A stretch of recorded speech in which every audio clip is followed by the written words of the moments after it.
الرحمن علم القرآن خلق الإنسان علمه البيان الشمس والقمر بحسبان والنجم والشجر يسجدان والسماء رفعها ووضع الميزان ألا تطغوا في الميزان وأقيموا الوزن بالقسط ولا تخسروا الميزان والأرض وضعها للأنام فيها فاكهة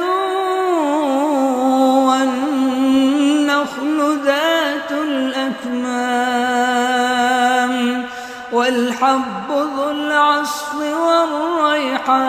والريحان فبأي آلاء ربكما تكذبان خلق الإنسان من صلصال كالفخار وخلق الجن من مارج من نار فبأي آلاء ربكما تكذبان رب المشرقين ورب المغربين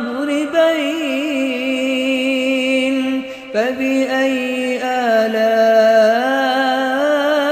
ربكما تكذبان مرج البحرين يلتقيان بينهما برزخ لا يبغيان فبأي آلاء ربكما تكذبان يخرج منهما اللؤلؤ والمرجان فبأي آلاء ربكما تكذبان وله الجوار المنشآت في البحر كالأعلام فبأي آلاء ربكما تكذبان كل من عليها فان كل من عليها فان ويبقى وجه ربك ذو الجلال والإكرام فبأي آلاء ربكما تكذبان يسأله من في السماوات والأرض كل يوم هو في شأن فبأي آلاء ربكما تكذبان سنفرغ لكم أيها الثقلان سنفرغ لكم أيها الثقلان فبأي آلاء ربكما تكذبان يا معشر الجن والإنس إن استطعتم أن تنفذوا من أقطار السماوات والأرض فانفذوا لا تنفذون إلا بسلطان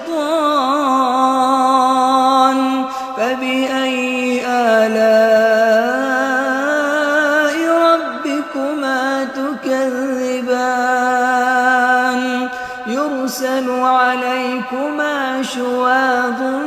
من نار ونحاس فلا تنتصران فبأي آلاء ربكما تكذبان فإذا انشقت السماء فكانت وردة كالدهان فبأي آلاء ربكما تكذبان فيومئذ لا يسأل عن ذنبه إنس ولا جان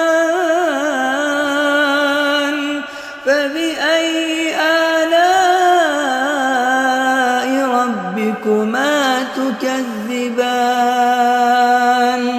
يعرف المجرمون بسيماهم فيؤخذ بالنواصي والأقدام فبأي آلاء ربكما تكذبان هذه جهنم التي يكذب بها المجرمون يطوفون بينها وبين حميم الآن فبأي آلاء ربكما تكذبان ولمن خاف مقام ربه جنتان فبأي آلاء ربكما تكذبان ذواتا أفنان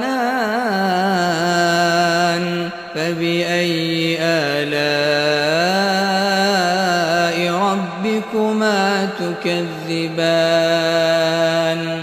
فيهما عينان تجريان فبأي آلاء ربكما تكذبان فيهما من كل فاكهة زوجان فبأي آلاء ربكما تكذبان متكئين على فرش بطائنها من استبرق وجنى الجنتين دان فبأي آلاء ربكما تكذبان فيهن قاصرات الطرف لم يطمثهن إنس قبلهم ولا جان فيهن قاصرات الطرف لم يطمثهن إنس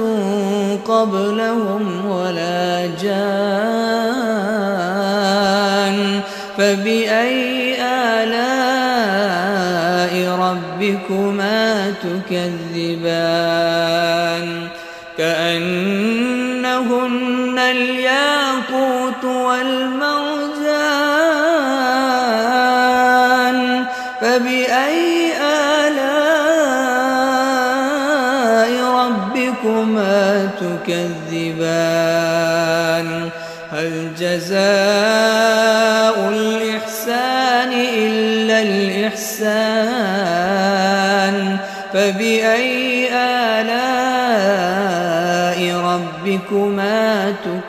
تكذبان ومن دونهما جنتان فبأي آلاء ربكما ربكما تكذبان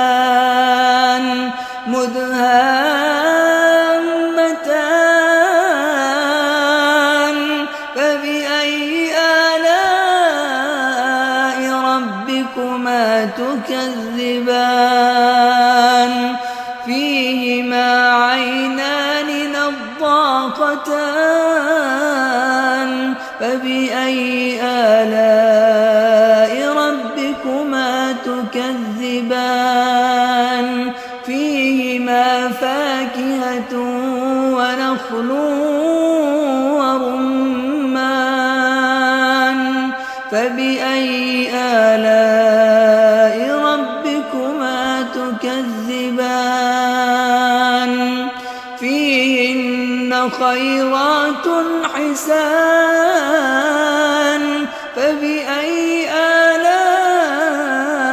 ربكما تكذبان حور مقصورات في الخيام فبأي آلاء ربكما تكذبان لم يطمثهن إنس قبلهم ولا جان فبأي آلاء ربكما تكذبان متكئين على رفرف خضر وعبقري حسان فبأي آلاء ربكما تكذبان تبارك اسم ربك ذي الجلال والإكرام